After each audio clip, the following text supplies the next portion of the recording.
Hey guys, Analog Man here for another deck profile, and as you can see, this is like the first time we're actually looking at Red Hybrid.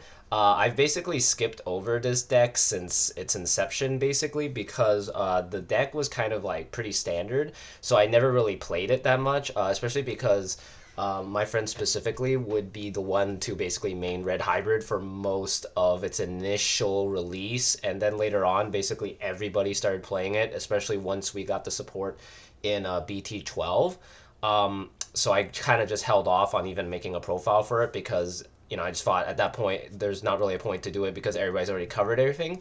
But since this format, Red Hybrid is kind of like a little bit like it's still there, but like surprisingly, there's not as many as it was before. I, decided to actually try it out again, and honestly, I do enjoy it. I did have the deck built for a long time. I ended up selling it, and then I actually just got the cards again to basically rebuild the deck. Essentially, the only thing I was missing was the emperors and like some of the level fours, but aside from that, it was pretty decent. But yeah, no. After testing this new build, especially on the sim, shout out to Hong Zero for that sim because it's been helping me basically figure out a lot of the decks faster. But yeah, no, this deck is still just doing its thing. Since BT12, it keeps topping, it keeps doing its thing of I'm gonna rush you and with as much power as possible. And if you can't stop that, you basically lose. I even actually lost this deck at Fanime specifically with Magna X. This deck is still really fast, and sometimes if you don't get the cards you need fast enough, you basically lose the match outright, which really sucks. And even surprisingly against like Imperial, I was testing it against Imperial. Um, Even if they suspend your tamer, you're still basically summoning a guy that can pop their stack essentially, and that basically will give you an overflow of four. So you're basically getting it for free essentially with the evolution, unless you had a red training ready to make it cost even less. But it's really crazy how powerful this deck is still to this day after like 5 sets essentially, which is really insane. And of course, it is getting future support in BT17. We're getting more Ancient Gray stuff, which pushes this deck even farther up. I honestly, despite what the Japanese meta shows, I feel like this deck is gonna be really strong. Like it's still gonna be tier one. It won't be top of tier one, but it'll still be in tier one because of the fact that it can just auto skip to stuff and the fact that it basically can skip into level fours because of the tamers. So it's still a very strong deck. But yeah, let's actually get into the deck so you can see what I'm talking about. So for the eggs, we are of course running the 4 Coromons from BT14. This guy is still like the go-to egg for the deck because of the fact that your turn once per turn when a card is removed from security, you get to draw one. And as long as you resolve the battle and not die from an option, you're basically good to get that draw no matter what. So you got to run at least 4 copies of this. It's a very solid egg and basically the staple for the deck. For the level threes, the rookies, we are of course, now that it's BT16, we are of course running 4 of the new Uko. This guy actually solves the issue of having to have like Boko out basically. Having Boko is really nice. It does make your evolutions pretty cheap, but as long as you have your memory tamer, you basically just do that anyway. This guy just helps you dig and it helps you set up another egg for game basically. Basically another rookie to swing next turn. So this guy is just an absolute must of like you have to run forward. This guy is just too powerful, too broken to not abuse. Then we run 4 of the Flamon from BT7. This guy, because we have the new Ukos, we don't really need search that much as much as we used to because if that were the case, I would have ran 4 Bokos or 4 of the old Strabi from like BT5 or BT4 because that one specifically just searches 2 cards no matter what. But since we have the Uko, it actually solves that issue. So we don't really need it as much, and we can max out on this, which does give us an on deletion, which lets us play a Takuya, which is really solid. Then we run 4 of the other Flamon from BT12. This one just helps us discard our hand and set up our trash faster, plus the fact that it gives a +2,000 to your guy. Pretty solid, so you gotta run those.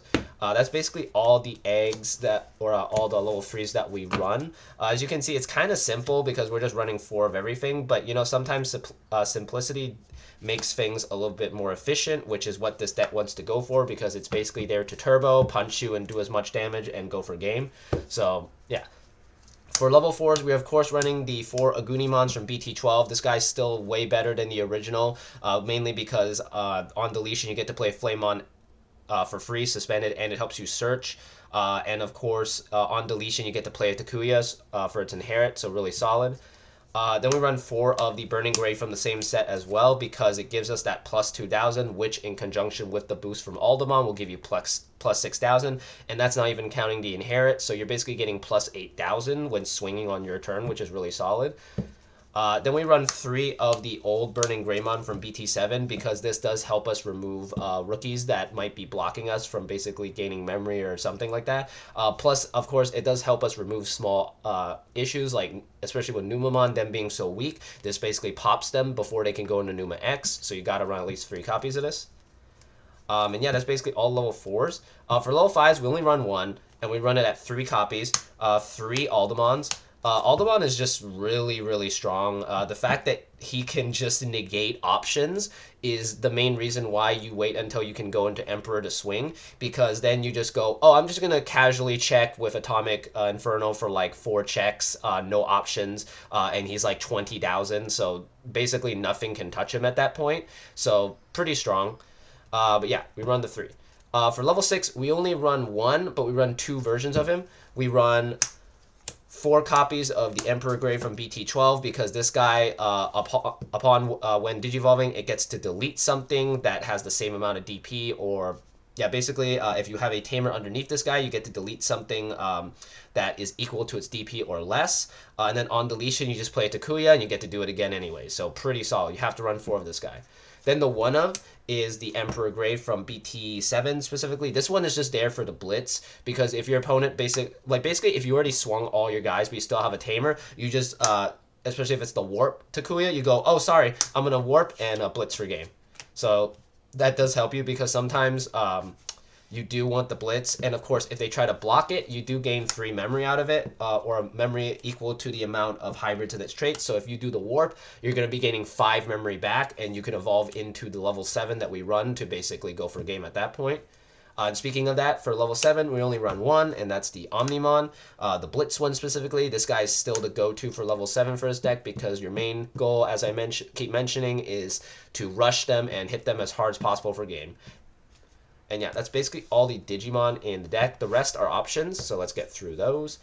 First off, we're running 3 Atomic Infernos. Originally, I was only running 2, but actually running 3 of this is pretty solid because it does give all your Digimon security attack +1 on your turn if they hit in security. So potentially, your guy, like your little rookie, could actually survive the checks and then basically go for game, which is really cool. Then we run 3 memory boosts because memory boost basically helps us basically dig deeper into our deck. It doesn't hit the tamers, but it hits basically everything else except for the tamers and the options. So, and Uko technically. But aside from that, you're basically guaranteed to get a Digimon. Then we run 2 Crimson Blazes because we are still in a format where Numamon is still present, and there are a lot of Swarm decks, especially with Tyrant. This helps us basically wipe their board, especially because their effects only protect them from Digimon effects, not options, so this can potentially kill their entire lower end board. Then we run 1 offense training, mainly because we want to get that free Evo into Alderman or a 1 cost into Emperor. And then, of course, to search out your tamers, basically. And then the last option we run is 1 Gravity Crush. I know some builds are running like 4 copies of this, but I feel like it actually is kind of a brick because of the fact that it loses you 2 memory. So if you mess up and don't go for game, this can punish you severely. So I'd rather just have it at 1 just as that backup. For Tamers, of course, this being a red hybrid deck, we are running the 4 Takuyas from BT7, the one that lets us warp. Then we run 4 of the Takuya from BT12 because he's our memory setter, and he gains us 2 memory when we attack with him, basically, when he turns into one of the hybrids. So, yeah. That's basically the deck for Red Hybrid. As I mentioned, this deck is very simple and very, basically, it's just gas, basically. But in that simplicity, this deck is still one of the strongest decks since its inception, which is really weird if you think about it, because out of all the decks that have existed, this and like Mirage are probably the most consistent ones that I've seen because they've basically outlasted almost every other deck since their releases. So I like the fact that this deck continues to basically keep going, and of course the fact that it's going to be getting support, so it's going to just keep going along no matter what. Even if they do hit Uko, which I highly predict that they will because this card is way too good. We can just put in the new Flamemon and we're good. We don't really care at that point. We're basically solid no matter what. So I highly recommend actually trying this deck out because it's a very fun deck. It's very rewarding when you get to basically like it's rewarding despite the fact that it's simple. If you manage to win with this, hey man, it's still red hybrid. It's still a fun deck no matter what. You will have fun no matter what playing it. So I highly recommend trying it out. And as I mentioned many times before, this is my version. This is my template, and as per usual, you can use it to basically help build your version because I'm just basically trying to give everybody a more clear, concise idea of it, especially with the ratios. I honestly believe you have to run 4 Emperor Grays because this guy is just way too good to not run. Even when it switches over to the Ancient, I still feel like 2 copies, maybe 3 copies is still really solid. So, yeah. Aside from that, that's basically it. And as usual, like, comment, subscribe. Let me know what you thought of this build, and I'll see you guys next time.